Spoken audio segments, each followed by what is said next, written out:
fond, il n'y a absolument rien. Balobi, il y a un scandale, il y a fraude et l'équipe en Afrique, mon babanda, l'élection des bandits. Alors, tout à l'heure, on a encore eu pour la légitimité à l'équipe partout. C'est pas pour rien. Nous savons ce qui s'est passé en Angola. Le président angolais a dit que Félix Tshisekedi était en bazo Kabona. Clairement, quand nous avons dit c'est parce que l'arrogance qui est pas na bino ndeko les cas qui publiquement pas finga cardinal Mosembo parce que alobaki lelo to komo ka cardinal a commis libino ba be commis pangi plus pangi otoboé buzo bana nyonso que cette personne avait ergoté naza au mona esengo ya mona kende komo azo reconnaître place au nyonso bitumbo nyonso cardinal a lobby et que mambo nyonso a lobby ezana po solo na yango mutu nyonso ayebi que accord il y a Bino, il y a Cash, il y a FCC, nous sommes comme si Bino na place beaucoup mis. Lélo tout à l'heure, on dit préoccupation, vous allez dans les préoccupations, il y a développement là, tout il y a Beni. Beni bazo c'est la carte pour transférer, boire on va na Beni, boire aussi sans makamou. Lobby, babiso oyo, netinga ina bouté moto, que nous visiter centre, oyo battre taga Ebola. Batumba qui il y a 4 jours.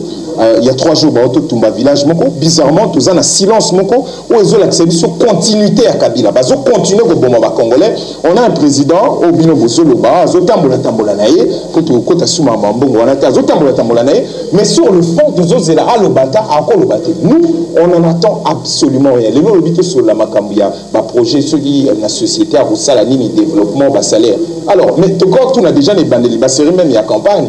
Quand est-ce qu'on a présenté ce projet na bango harmonisé à cash que va conduire Mboka Boy la discuter qui ont erni merci c'est c'est important pour la biso on mis distraction tous au monde à monnaie na kei boyo bazong simbongo bazong saki parti tu vois qui combien bazo quitter ba série déjà oh Ndeko Martin Fayola zong saka déjà bon on a parlement botika la rolo baté mais tu qui bazong si parti mais tu vois combien les millions sont sortis vous venez avec les 100 ceux qui 63 000 et puis vous en faites une publicité.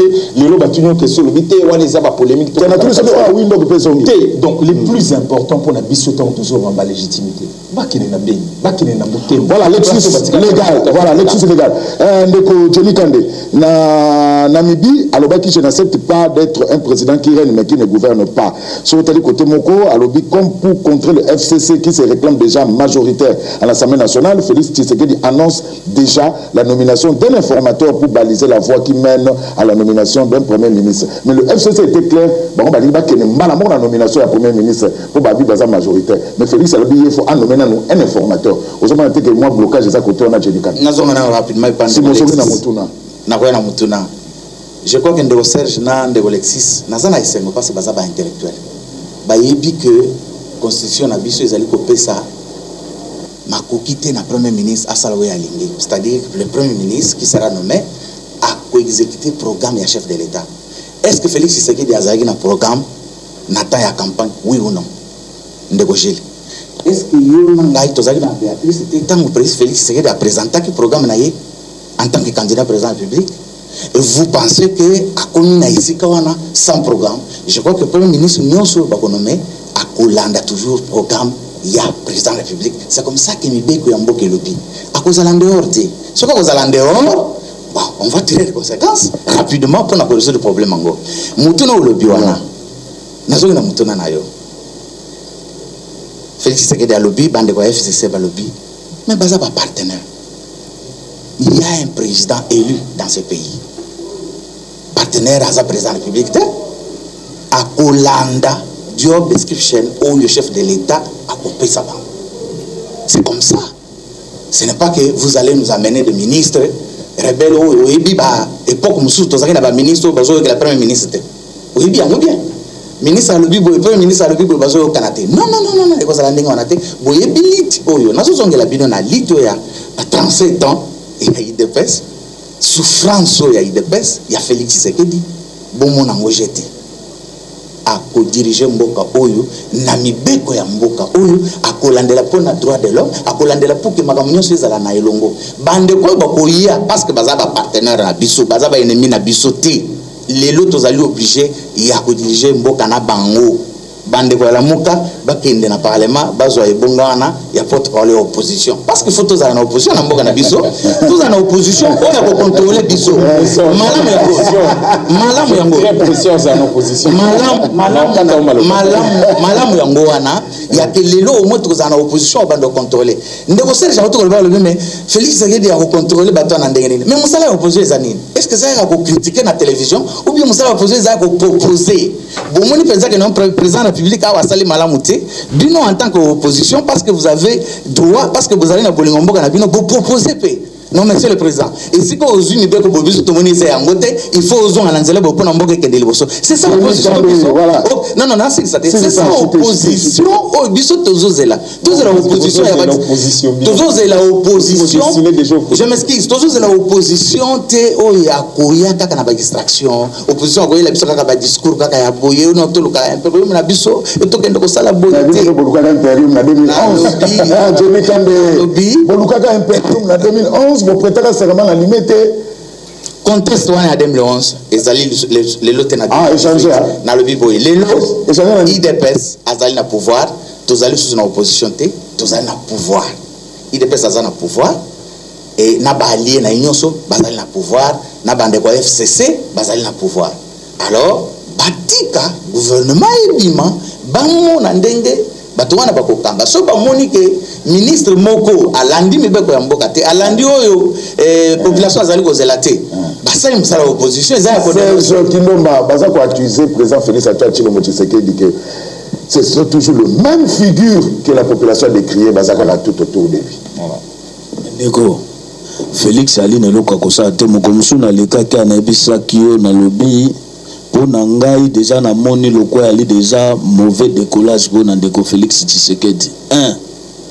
Non, que tango tuni ndeko ali monoko tango tuni robina na 2011 ndeko Jenny Félix a prétaka serment te wana bango ba kana biso na opposition de wana ya kana moto ya François Mwamba ba kana na FCC kuna bokonza Kabila wana biso do bundaka kuna na Timbutambutu Tshisekedi c'est normal ala na maîtrise information wana te oki yango ndeko na ngai lelo biso to ko loba o na kaka passe na motema na lobilita bitumba IDPS bato ba se sacrifier pour na parti wana bato ba kufi pour na bitumba Tshisekedi ndenge pe asona mekumba kakei Félix Tshisekedi aye comme président IDPS mingi ya bato wana lelo ba bénéficier te mingi ya bato wana bazolela mingi ya bato wana bazomona bitumbo babundeli victoire wana ekomeli bango na mosika bazotala yango lokwa bato bazolanda biso na litando ike ndeko zulu pourquoi na kweko babongo tango yoko ki komona Félix Tshisekedi a composé cabinet même ya yemoko comme président de la République avant Tshisekedi comme président élu Félix Tshisekedi aka président à IDPS anomaka bato na cabinet ya yapesaka bato ba fonction mais tango bato bali komona bato ba se sacrifier te bato ba bundi te pour na IDPS bazo za la récompenser na kopesa onda kisa moto lokwa François Beya li modèle te so doniki to luka lelo changement ya classe politique ya mboka oyo nani abosani arrogance ya moto wana na kata deuxième nani abosani ndenge moto wana zo bwakela baza soyi wa monoko na akofinga moto akokangisa moto pona nini aki parmi bato baki ben touchable aki moto aki sécuriser na famille ya Kabila ebi ata na lobi moto ko sangelo kwa alite na tambula na zoe na libengo ya ngai soko meki Zanet Kabila na koko benga esiko do moto ko simanga alite mais lelo yo bato wana bakomi tout autour ya Félix Tshisekedi bango bato bali na moadi bango bato bazo sa lelo ko to bengi coaching alala la muki a une décision tango komona bato lokwa ba François Mwamba tout autour ya Félix Tshisekedi bali ba décider mon mituno lobi ba compagnon d'élite est-ce que IDPS ezangi bato to ya libato ya IDPS bali na qualité te moye bazwa bato ya IDPS bacha bango na kata ya cabinet ya mokonzi réalité na kopesa ondakisa na mwana kozul o profiter na kota na makambo na mona kolekisi na bilili parce que lobi tout non o lobi tout autour ya mokonza mboka ya mboka kota na dossier na bendo signal Diputu nana sombi lupanga papa Mukeba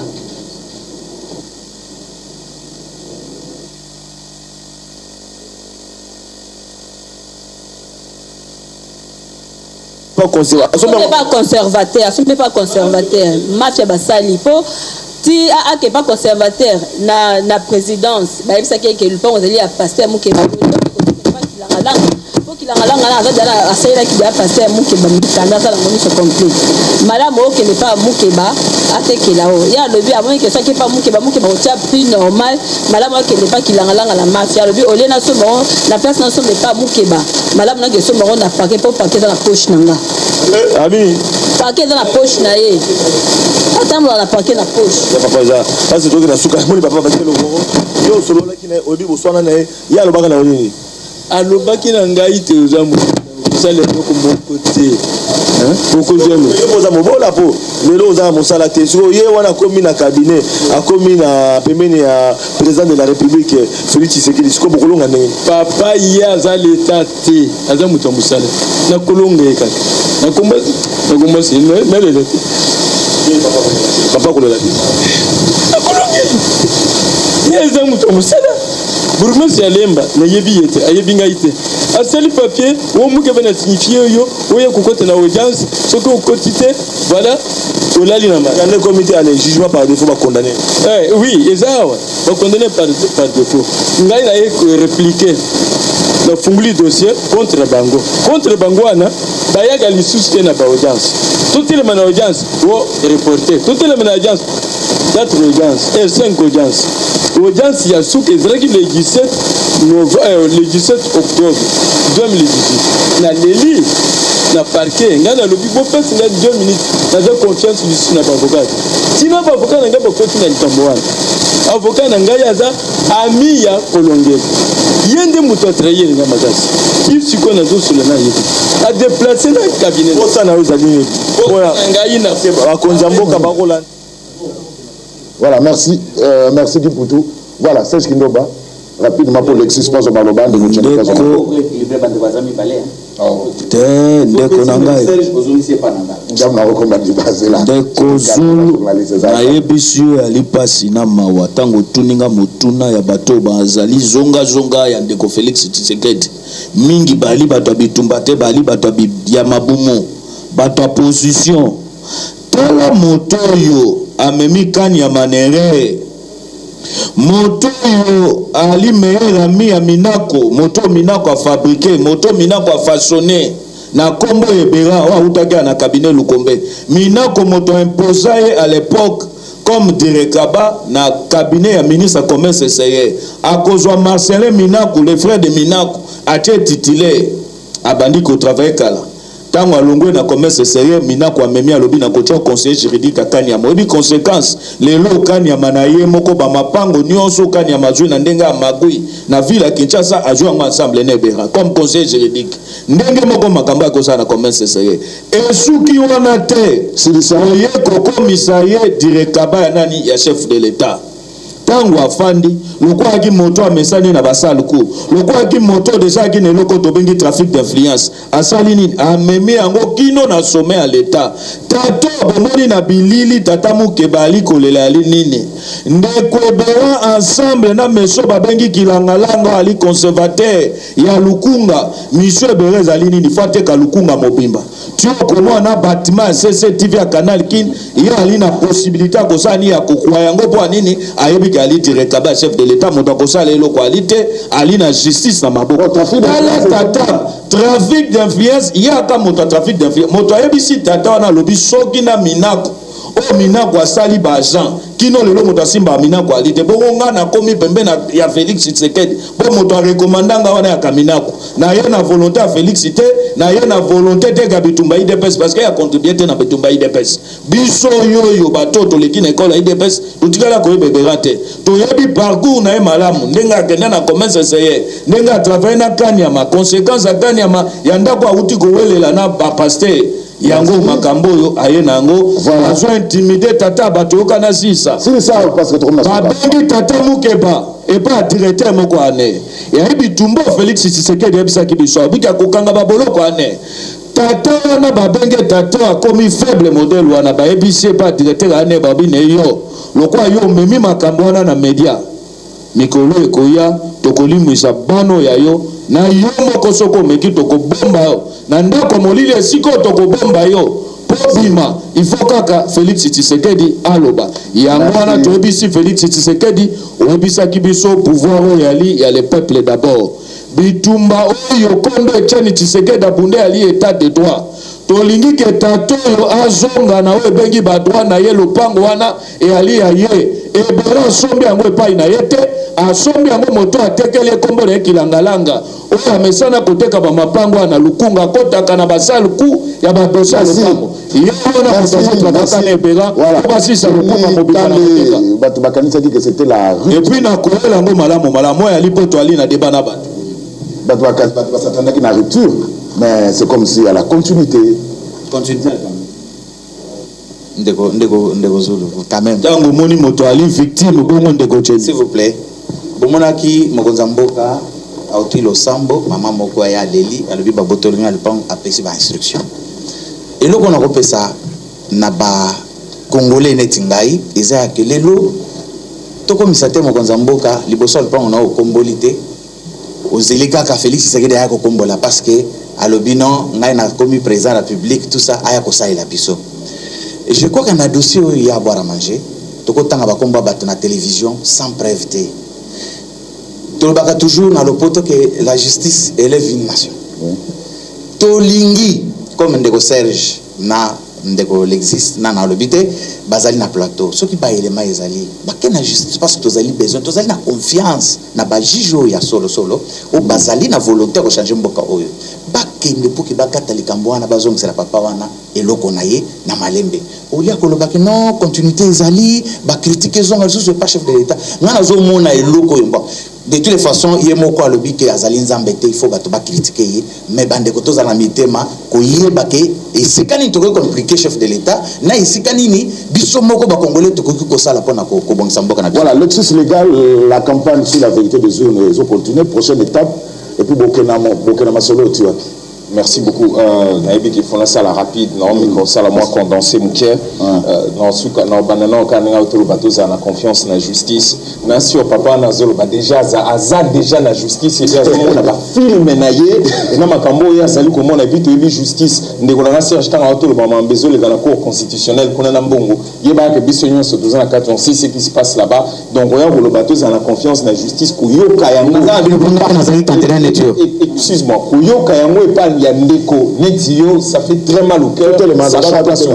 Alors, tout à l'heure, pour moi, la sanction américaine, il a juge la cour constitutionnelle, il a nanga, il a qui signe sur fraude et qui n'a bateau, bango imposé, n'a n'y a pas Mokimomba, je décrit pour tout à l'heure, autant que Mokimomba, basa d'accord, on a mambo, il y a lobby. Moni, en tant que Kamora a sécurité à faire le massa, c'est Zobétate. Et ça, kaka, Ndeko Félix, c'est qui gaz lacrymogène, c'est un c'est le comment et l'autre c'est important, c'est que le baguetton Ndeko Félix, c'est que derrière on a battu armée dernièrement, à Ebisi Bango, à Rosimbe, l'autre côté, d'ailleurs, il y a aussi la bonne. Mouto Azo Kamba, armée Tilelo, ou à chaque dispositif, ou entouré Ndeko Félix, Tshisekedi Tilelo. Est-ce qu'il y a l'intérêt, parce que nous sommes intérêt, il y a pour crédibiliser Mouto et à nommer. Est-ce qu'il y a l'intérêt à retirer ce qu'on peut pas la Mouto et à nommer, qu'il y a Mouto tiré? Tout y est bon, nous sommes allés le Kanaka, tu vois, tu vois, tu as maquillé les mingité, bah, quand ça a été beaucoup de choses à rappeler, on est-ce que Ndeko Félix a aucune de la famille, il y a aussi. Chimangako ebisa lo ngai nazale le président de la République ne bon bazolo bagaza élu akatali bango na misa lobi nazo sala musala na ngai lelo na bateau babomaki aussi na eko remercier pour aussi a sali que élection salema et puis ngana kuma mokonzi na mboko azwa courage à okene otala l'exis légal voilà Tolobaka émission interactive rapidement trop na suka canal presse bon le belapé banque Mekreko en fait banque Mekreko on salue tu comprends tout le belapé Tolobani pour la banque Mekreko. Voilà. Nous sommes victimes de l'escroquerie organisée par les conservateurs Kilangalang à Valentin et les Dirkaba du président. Kolongé les Ebérande. Moussane Yangoan. Voilà. Nakoyela e malamu malamu. S'il vous plaît, des urnes, la prochaine étape.